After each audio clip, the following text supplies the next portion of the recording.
Salut à tous, cette semaine on va vous présenter la Lamelo Zeta P2. Donc il y a un tas de choses à dire sur cette machine. C'est parti.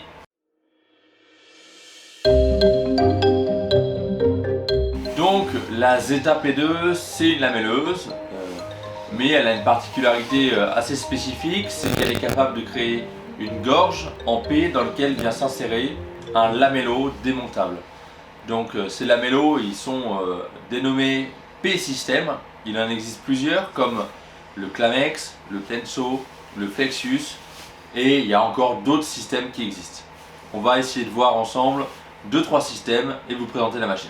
Parmi les systèmes d'assemblage qui existent avec la Lamelo Zeta P2, on vient retrouver le Tenso, d'accord, qui est un assemblage normalement non démontable, qui vient tout simplement se clipser comme ceci. Vous voyez que les brins s'écartent et viennent se clipser. Voilà, là on est non démontable. On vient retrouver ensuite le Clamex. Le Clamex qui vient s'assembler avec une clé Allen, une clé hexagonale. On vient tout simplement placer les deux pièces une en face de l'autre et on vient serrer. Là, on est pareil, on est serré, mais par contre, on est démontable. Puisque j'ai juste à revenir prendre la clé hexagonale et redesserrer.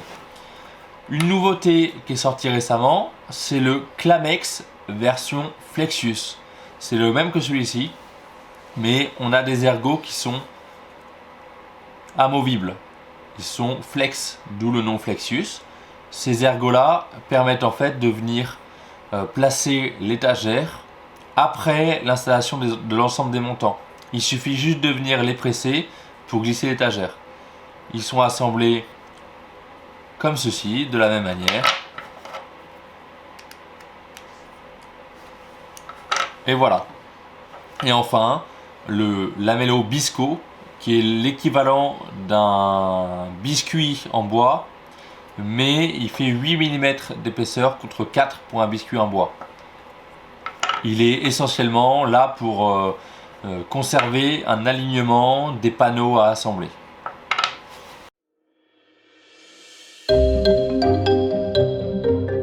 Alors pour comprendre comment fonctionne la Zeta, il faut l'avoir travaillé au ralenti. Donc tout de suite après, je vais vous mettre une vidéo au ralenti du fonctionnement de la machine. Mais en gros, quand la machine, on vient la pousser, c'est une lamelleuse standard, d'accord? Sauf que au lieu d'avoir un disque, une fraise de 4 mm, elle a une fraise de 8 mm.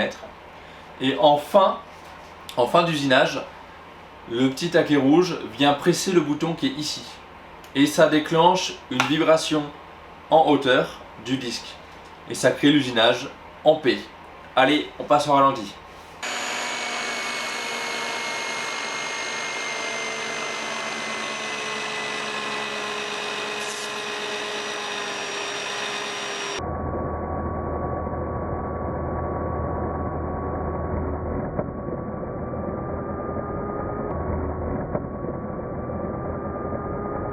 Donc on vient de faire l'usinage, vous l'avez vu au ralenti. Vous pouvez voir qu'ici on a créé une gorge qui est à l'arrière de l'usinage. Il ne nous reste plus qu'à venir insérer, comme ceci, notre lamello.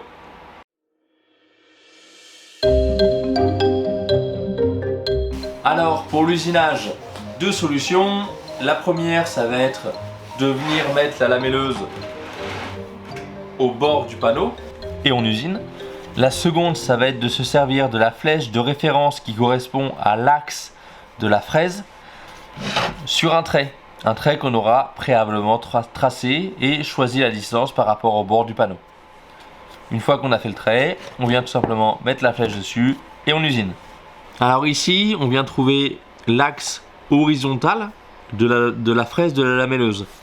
Donc par exemple, sur ce panneau qui fait 21 mm, l'axe est à 10,5 mm en gros, sachant que l'axe de la fraise est à 10. Donc on peut très bien venir usiner tout simplement comme ceci, en se servant comme référence du plateau sur lequel on travaille. Les deux, entre la semelle de la lamelleuse et le panneau, on est sur la même référence qui est le panneau qui est en dessous. Quand on vient usiner un panneau, on va venir régler la semelle de référence qui est ici, de sorte que l'axe horizontal de la fraise, qui est représenté par ce petit trait blanc, de sorte que cet axe corresponde à la moitié de l'épaisseur du panneau.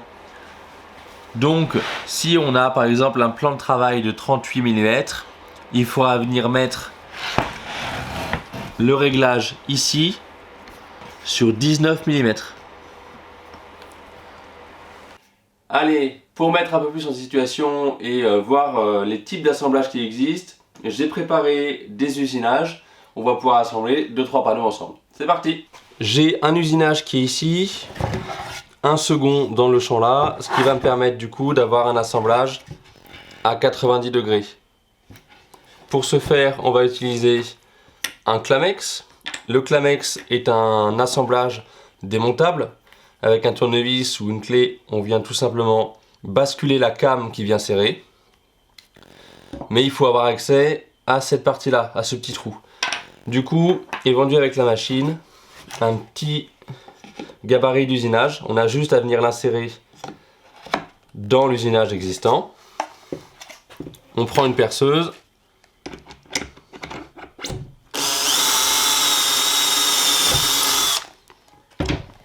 On perce l'usinage. On va pouvoir venir mettre la partie Clamex ici.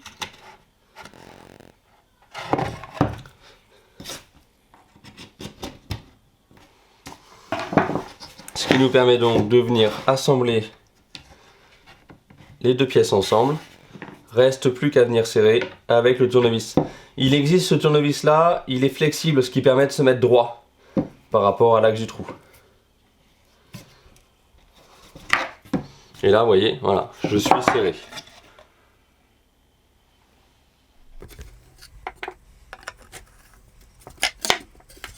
Jusqu'à présent, les usinages qu'on a fait nécessitaient d'avoir la machine sur le 14, qui correspond aux dimensions P14. Donc P14, c'est la dimension de cet Tenso par exemple, c'est la dimension des Clamex qu'on vient d'utiliser, c'est la dimension du Bisco qu'on utilisera, c'est aussi la dimension de la partie avec la came chez le Flexus, le Clamex Flexus. Donc la particularité, c'est que les petits ergots sont sur ressort. Ok, donc là on va pouvoir utiliser le même usinage que le Clamex qu'on a vu précédemment. En revanche, du coup, la partie en face, on va devoir passer sur du P10 pour utiliser cette partie-là. Et cette partie-là, elle a une particularité, c'est qu'elle fait moins de la moitié de 21 mm, c'est l'épaisseur du panneau. Ce qui fait qu'on va pouvoir en mettre un ici et un en face, si ça c'est un montant. Du coup, l'usinage qui est ici, il est usiné en P10. On va pouvoir faire de la même manière notre assemblage. La particularité de celui-là, c'est que du coup les petits ergots viennent s'écraser. Ce qui fait que si ça c'était un montant et qu'on est entre deux montants, et la tablette, on vient juste la glisser comme ceci. Et on peut venir du coup chercher l'endroit où elle va être assemblée. Une fois que les ergots sont rentrés, il ne restera plus qu'à verrouiller l'assemblage. Donc vous voyez que les P10, on en passe deux dans l'épaisseur d'un montant. Ce qui nous permet de créer deux usinages à la même distance sans avoir besoin de réfléchir. Restera ensuite avec le Flexus à venir glisser sa tablette comme ceci, pousser l'ergot qui est là, on cherche et une fois clac, ça rentre dedans, il ne restera plus qu'à serrer. Allez, on poursuit avec le Tenso. Du coup le Tenso c'est simple, c'est une aide au collage, ça va remplacer sur le chantier vos serre-joints, c'est-à-dire que vous allez en coller, placer votre Tenso dans les deux parties. Il ne restera plus qu'à venir l'éclipser. Du coup, il faut viser l'axe des deux ergots là. Et ici, il y a une petite pointe.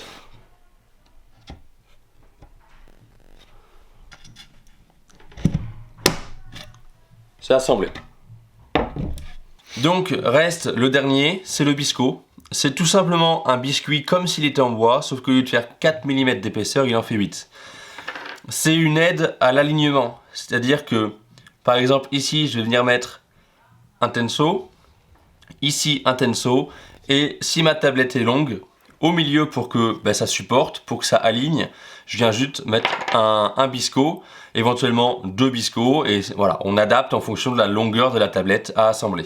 Le bisco, on n'est pas obligé de l'usiner avec l'EP activé, on peut retirer la vibration, et il vient se loger tout simplement comme ça.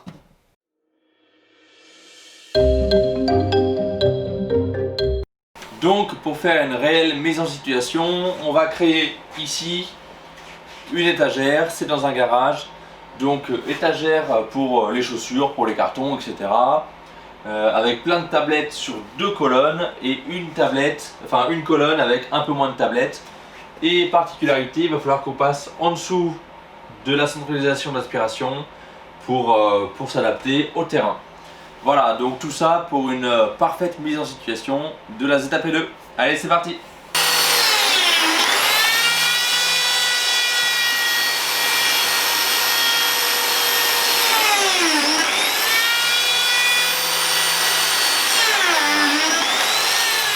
Donc voilà, les usinages pour les tablettes sont terminés.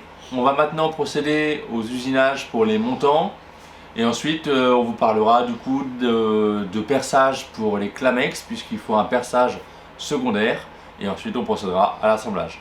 Allez, c'est parti!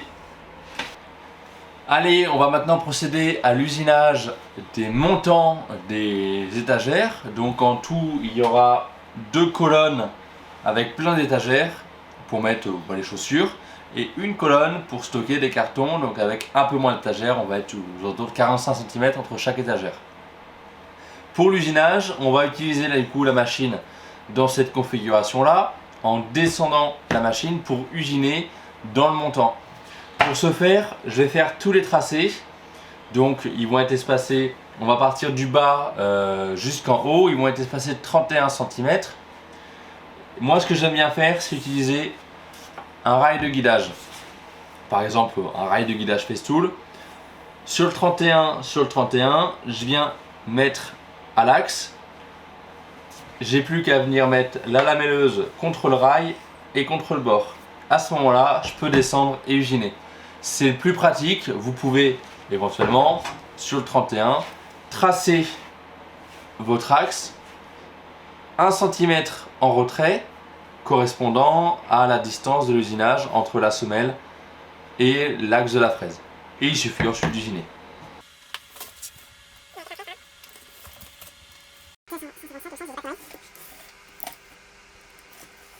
Allez, place du coup à l'usinage. J'ai placé mon rail comme je vous ai expliqué, la lamelleuse à fleurs. On démarre et on y va.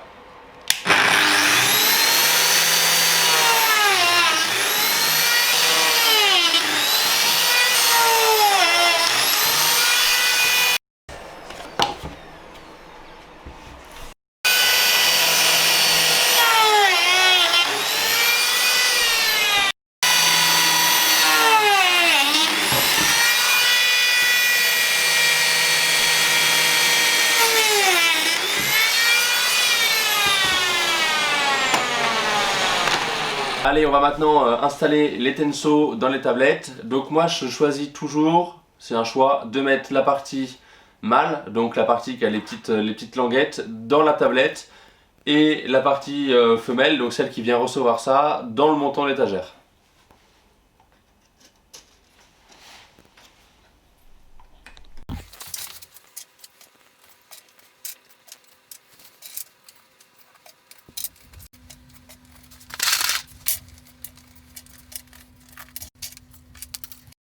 Voilà, toutes les parties mâles des tensos ont été mises en place. On va maintenant procéder à l'installation des parties femelles dans les montants de l'étagère.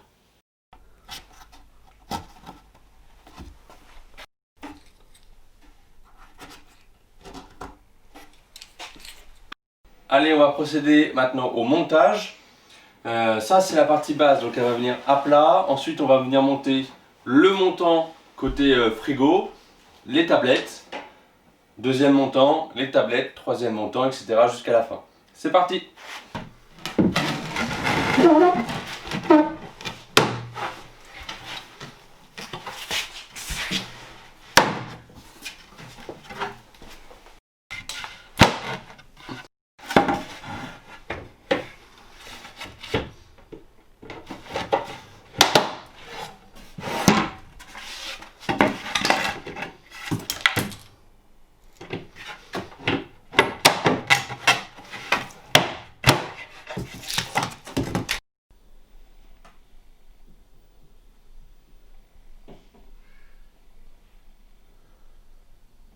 L'étagère est maintenant terminée, ça fonctionne très bien. Pour ce qui est de la Zeta P2, si vous n'avez pas une CNC, c'est l'outil indispensable de l'agenceur. Que ça soit en pose de cuisine pour faire des assemblages invisibles, que ça soit pour faire du dressing si vous faites du dressing, les usages sont tellement larges que c'est une machine indispensable. Voilà, je vous souhaite un bon week-end et on se retrouve la semaine prochaine. Allez, ciao!